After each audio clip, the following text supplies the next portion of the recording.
AI Story Tycoon. Like and subscribe. गांव सुंदर पहाड़ियों के बीच बसा हुआ था।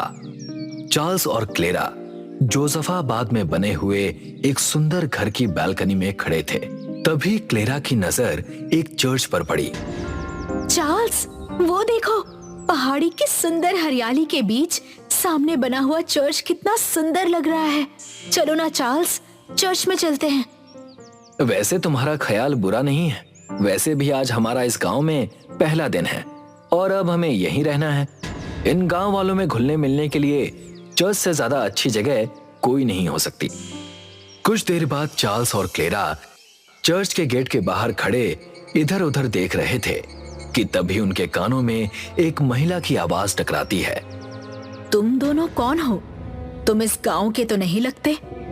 चार्ल्स और क्लेरा ने देखा तो उनके पीछे एक औरत खड़ी थी और उन दोनों को घूरे जा रही थी। मेरा नाम चार्ल्स है और ये मेरी फ्रेंड क्लेरा। आपने सही कहा, हम इस गांव में नए हैं। मेरा नाम मार्था है। अगर अपनी जान की सलामती चाहते हो तो इस चर्च के आसपास भी मत भटकना। ये चर्च बरसों से बंद है। इतना कहकर मार्था तेज कदमों के साथ वहां से चली गई। इसके बाद चार्ल्स ने क्लेरा की ओर देखकर कहा, अजीब बात है, इस चर्च की हालत देखकर तो नहीं लगता कि चर्च बंद है, और अगर ये बंद है तो इसका दरवाजा खुला हुआ क्यों है? चार्ल्स ने इतना कहा ही था कि तभी चार्ल्स के कानों में लड़की की आवाज टकराई। क्या तुम दोनों चर्च के बाहर ही खड़े रहोगे या फिर अंदर आकर प्रे भी करोगे? चार्ल्स और क्लेरा ने जैसे ही पलट कर देखा तो सामने एक सुंदर नन खड़ी थी। चार्ल्स ने नन की ओर देखकर कहा, अभी कुछ सेकंड पहले मार्था नाम की एक औरत बता रही थी कि चर्च बरसों से बंद है। मगर उसने चार्ल्स की बात का कोई जवाब नहीं दिया और वो तेज कदमों के साथ चर्च के अंदर चली गई। चार्ल्स और क्लेरा भी उसके पीछे पीछे चर्च के अंदर चले गए। चर्च के अंदर अंधेरा फैला हुआ था। अचानक चर्च के अंदर रखी हुई मोमबत्तियां अपने आप जल उठी। ये देखकर चार्ल्स डरते हुए बोला, ये क्या हो रहा है क्लेरा? मुझे यहाँ कुछ ठीक नहीं लग रहा। हमें यहाँ से चलना चाहिए। और वो नन कहाँ गायब हो गई? तभी चार्ल्स और क्लेरा के कानों में किसी औरत के गुर्राने की आवाज टकराई। उन दोनों ने जैसे ही पीछे पलट कर देखा तो उन दोनों के होश उड़ गए। पीछे वही नन खड़ी थी जिसका चेहरा अब भयानक हो चुका था। उसकी आंखों की पुतलियां गायब हो गई थीं। वो उन दोनों को वहशी मुस्कान के साथ देख रही थी। इसका मतलब मार्था नाम की औरत सही कह रही थी। क्लेरा कांपते हुए उस भयानक नन को देखकर बोली, मैं जानती हूँ कि इस चर्च में एक शापित नन वास करती है, मगर मैं यहाँ पर एक मकसद के लिए आई हूँ। कौन सा मकसद? शादी के बाद पिछले 2 साल से मैं 3 बार गर्भवती हो चुकी हूँ, मगर हर बार कुछ महीनों बाद मेरा गर्भ गिर जाता है। मैंने सुना है कि इस चर्च के अंदर बहुत सी उन महिलाओं को संतान के सुख की प्राप्ति हुई है जो संतान के सुख से वंचित थी। ठीक है, इस बार तुम्हारा गर्भ नहीं गिरेगा। तुम्हें एक लड़की होगी, मगर तुम्हें एक वादा करना होगा। जवान होने के बाद तुम्हें उस लड़की को नन के रूप में इस चर्च को समर्पित करना होगा, यानी कि मुझे मंजूर है, लेकिन तुम्हें इस चर्च से अकेले बाहर जाना होगा। तुम्हारा पति इस चर्च से कभी बाहर नहीं जाएगा। मुझे वो भी मंजूर है। इतना कहकर क्लेरा चार्ल्स से कहती है, मुझे माफ करना चार्ल्स, मुझे किसी भी हाल में एक संतान चाहिए। तभी उस भयानक नन के मुंह से सैकड़ों भयानक कीड़े निकलकर बिजली की रफ्तार से चार्ल्स के चेहरे पर चिपक गए। चार्ल्स की चीख चर्च में गूंजने लगी। कुछ पलों के बाद चार्ल्स हड्डियों का ढांचा बनकर वहीं गिर गया और क्लेरा चर्च से बाहर निकल गई। इस घटना के 20 साल बाद क्लेरा की बेटी एना 20 वर्ष की हो चुकी थी। उसकी सुंदरता के चर्चे जोसेफाबाद के हर घर में फैली हुई थी। एक दिन ऐना बाजार से अपने घर आ रही थी कि तभी सैंडी और उसके दोस्त डैनियल ने उसका रास्ता रोक लिया। मैं तुमसे प्यार करता हूं ऐना, और तुमसे शादी करना चाहता हूं। मैं तुमसे प्रेम नहीं करती। मेरी माँ ने मुझे बचपन से यही सिखाया है कि मुझे विवाह जैसी मोह माया से दूर रहना है और मुझे अपना पूरा जीवन चर्च को समर्पित करना है। इतना कहकर ऐना तेज कदमों से वहां से चली गई। ऐना के जाते ही डैनियल ने सैंडी से कहा, लगता है तेरा दिमाग खराब हो गया है सैंडी। जानता है कि ऐना शापित है। जोसेफाबाद के लोग उस चर्च के आसपास भी नहीं भटकते, मगर मैंने देखा है कि ये ऐना चर्च के अंदर बेधड़क घुस जाती है। और वैसे भी ऐना एक नन बनने वाली है। हाँ, जानता हूं कि ऐना नन बनने वाली है, उसके बाद भी मैं उससे प्यार करता हूं। डैनियल डरता हुआ सैंडी की दादी मार्था के पास जाकर कहता है, मुझे आपसे बहुत जरूरी बात करनी है आंटी। सैंडी ऐना के प्यार में दीवाना हो चुका है और पूरा गांव ऐना और उसकी मां से घबराता है। तभी वहां पर सैंडी आ पहुंचा और डैनियल की ओर देखकर बोला, तुमसे एक छोटी सी बात भी हजम नहीं होती डैनियल। मार्था सैंडी की ओर देखकर कहती है, तुम्हें ऐना से दूर रहना चाहिए सैंडी। लेकिन क्यों दादी? आखिर क्यों गांव वाले ऐना से इतना घबराते हैं? मार्था एक कमरे के अंदर से बहुत ही प्राचीन किताब उठाकर लाती है और उस किताब में एक भयानक औरत का चित्र सैंडी को दिखाकर कहती है, जानते हो ये कौन है? उस चित्र को देखकर सैंडी डरते हुए कहता है, ये तो बड़ा ही भयानक चित्र है। कौन है ये?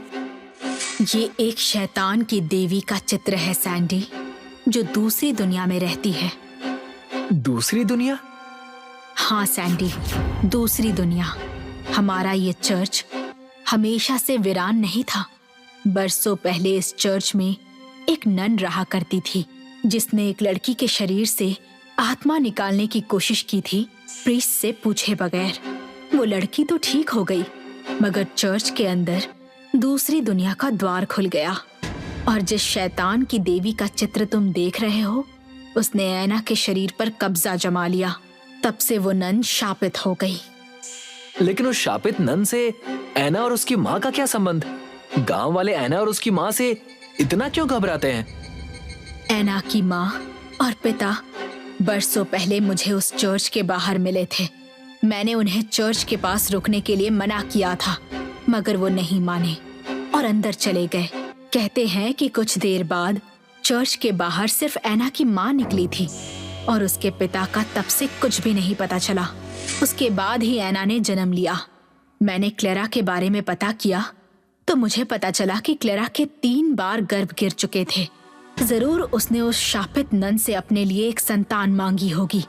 उस नन के अंदर जिस शैतान की देवी ने कब्जा जमा रखा है, वो अपनी बेटी को इंसानी कोख के जरिए इस संसार में लाना चाहती है।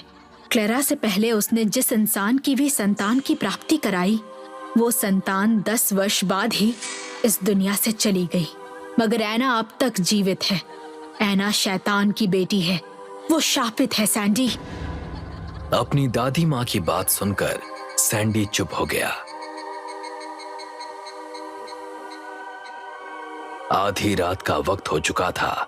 क्लेरा अपनी बेटी ऐना के साथ गहरी नींद में सो रही थी कि तभी कमरे में अचानक काला धुआं फैलने लगा। अचानक क्लेरा की आंख खुल गई। उसने देखा कि वही भयानक नन उसके सामने थी। ऐना अब से केवल चर्च में ही रहेगी और वो चर्च के बाहर अब कभी भी नहीं निकलेगी। ये सुनकर क्लेरा बुरी तरह से चौंकती हुई बोली, लेकिन तुमने तो कहा था कि मेरी बेटी को चर्च के प्रति समर्पित रहना होगा, एक नन के रूप में। लेकिन तुमने ये नहीं कहा था कि वो चर्च से बाहर अपना कदम भी नहीं निकालेगी। तुम्हारा काम यहीं पर खत्म हुआ क्लेरा। अचानक उस भयानक नन के मुंह से भयानक कीड़े निकलकर क्लेरा के चेहरे पर चिपक गए।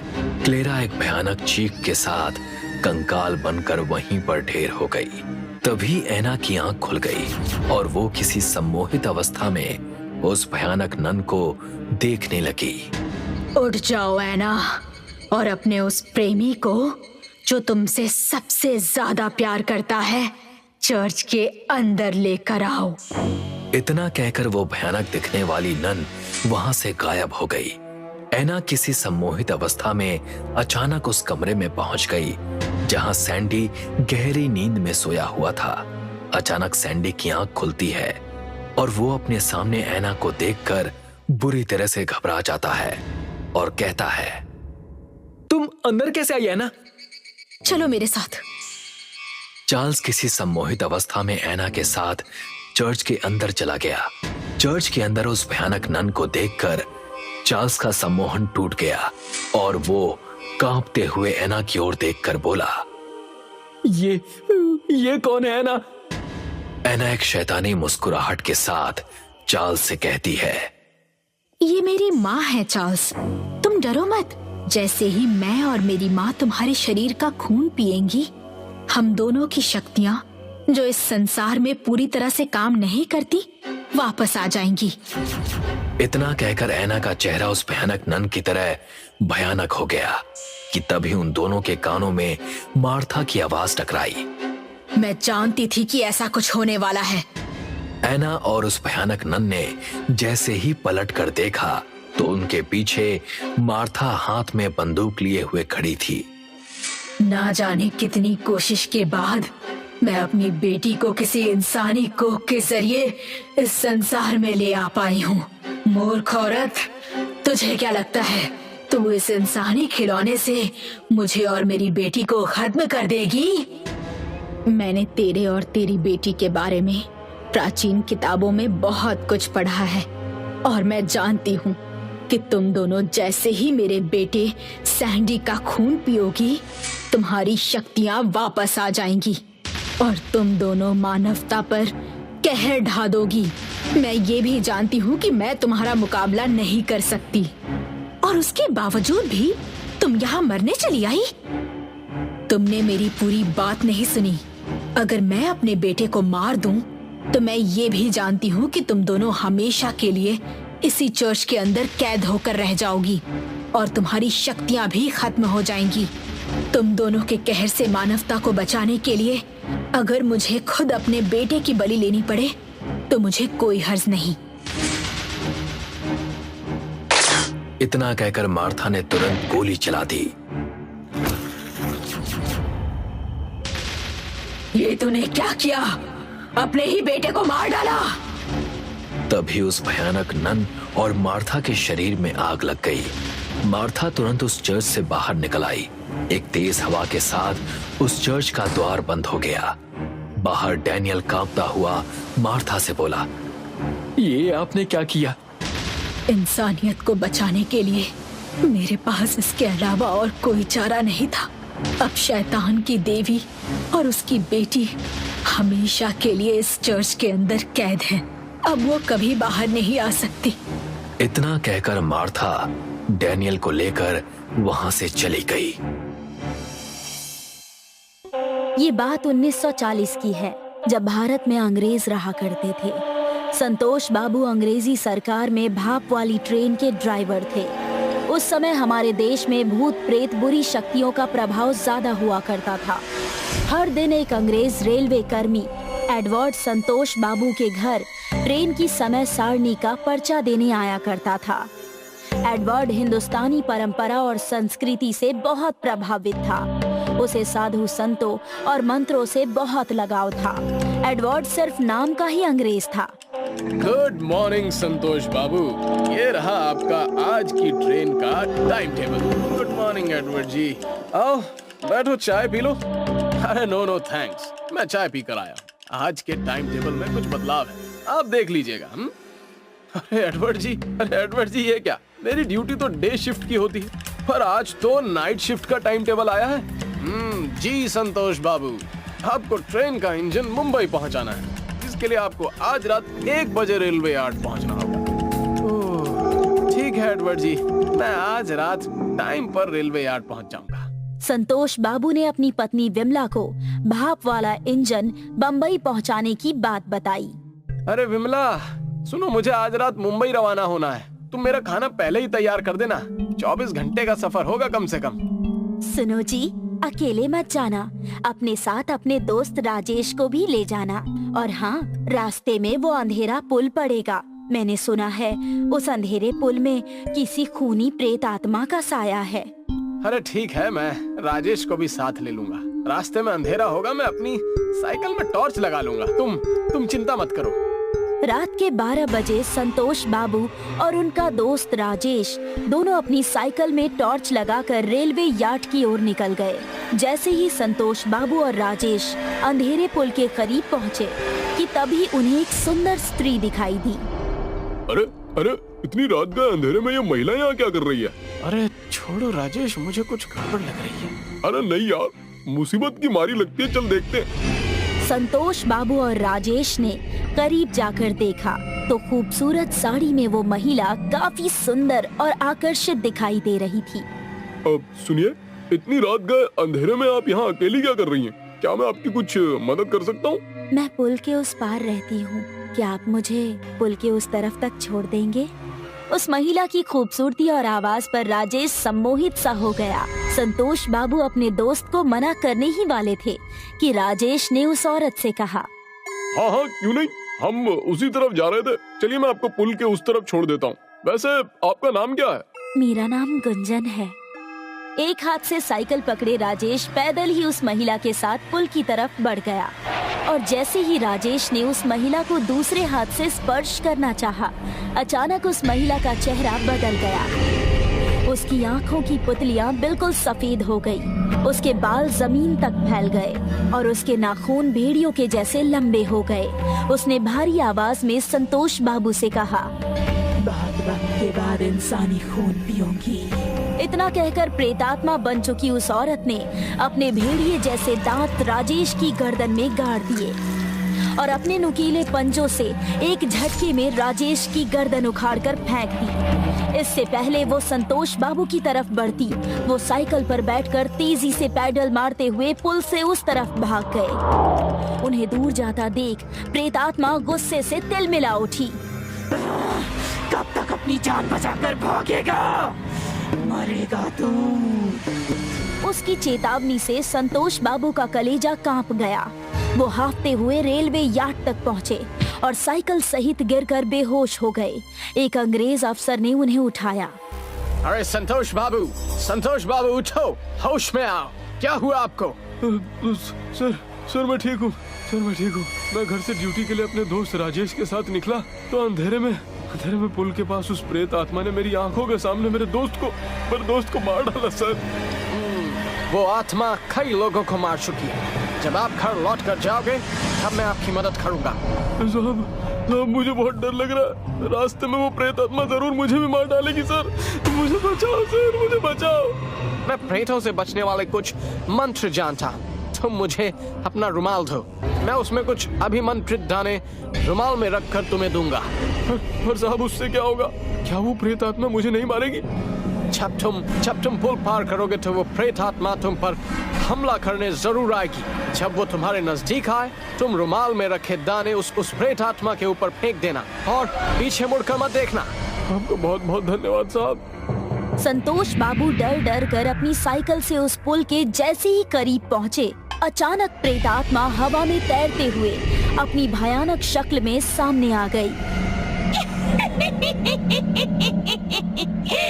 आखिर तू आ ही गया ना वापस। अब मैं तेरे खून से अपनी प्यास बुझाऊंगी। ओह नहीं, कितनी भयानक दिख रही है। प्रेतात्मा ने संतोष बाबू को रुमाल निकालने का मौका ही नहीं दिया और उन्हें दबोचने के लिए जैसे ही झपटी, उसे करंट की तरह एक तेज झटका लगा। अच्छा, तो मुझसे बचने के लिए तू मंत्रों का सहारा ले रहा है। देखती हूँ कितनी देर तक बचेगा मुझसे। लगता है रुमाल में अभिमंत्रित रखे दाने इतने शक्तिशाली हैं कि ये चाहकर भी मुझ पर हमला नहीं कर पा रही। इससे पहले कि ये मुझे मेरे दोस्त की तरह मार दे, मुझे ये दाने इसके ऊपर फेंक देने चाहिए। जैसे ही संतोष बाबू ने अपना रुमाल निकाला, उन्होंने देखा कि वो प्रेतात्मा अपने हाथों में राजेश का कटा हुआ सिर लिए खड़ी हंस रही थी। नहीं, अरे ईश्वर, मेरी इस भयानक प्रेतात्मा से रक्षा कर। अंधेरे पुल में अचानक अपने सामने राजेश का कटा हुआ सिर देखकर संतोष बाबू साइकिल सहित गिर गए और उनकी टॉर्च भी बुझ गई। हे भगवान, मदद कर, नहीं तो यह प्रेतात्मा मुझे नहीं छोड़ेगी। अचानक वो प्रेतात्मा अपना भयानक रूप लेकर संतोष बाबू के सामने आकर खड़ी हो गई और उन्हें खा जाने वाली नजरों से देखने लगी। संतोष बाबू ने रुमाल में रखे हुए अभिमंत्रित दाने तुरंत निकाल लिए। ये देखकर उस प्रेतात्मा ने गुस्से से संतोष बाबू की ओर देखकर कहा, तुझे क्या लगता है कि इस तंत्र मंत्र का सहारा लेकर तू बच जाएगा ना? जाने कितने तांत्रिक आए और चले गए, पर मेरा कुछ नहीं बिगाड़ पाए। संतोष बाबू ने तुरंत बगैर देरी किए वो अभिमंत्रित दाने उस प्रेतात्मा के ऊपर फेंक दिए। दाने गिरते ही प्रेतात्मा बुरी तरह से चिल्लाने लगी। उसकी चीख पूरे सन्नाटे में गूंज गई। वो गुस्से से बोली, चालाक आदमी, आज तो तू मेरी पकड़ से बच गया है, पर कभी न कभी तो यहाँ जरूर आएगा। उस दिन मैं तेरे खून से अपनी प्यास बुझाऊंगी। प्रेतात्मा की भयानक आवाज संतोष बाबू के कानों में पड़ रही थी, पर उन्होंने पीछे मुड़कर नहीं देखा और तेजी से घर की ओर निकल गए। घर पहुंचने पर, अरे आप आ गए, इतने घबराए हुए क्यों हैं आप? मेरे कुछ मत पूछो विमला, मेरा दोस्त मारा गया उस अंधेरे पुल में। और तो और अंधेरे पुल की वो प्रेत आत्मा मेरी भी जान लेने वाली थी। वो तो भला उस अंग्रेज अफसर का जिसने मुझे बचाया। हे भगवान, ये क्या कह रहे हैं?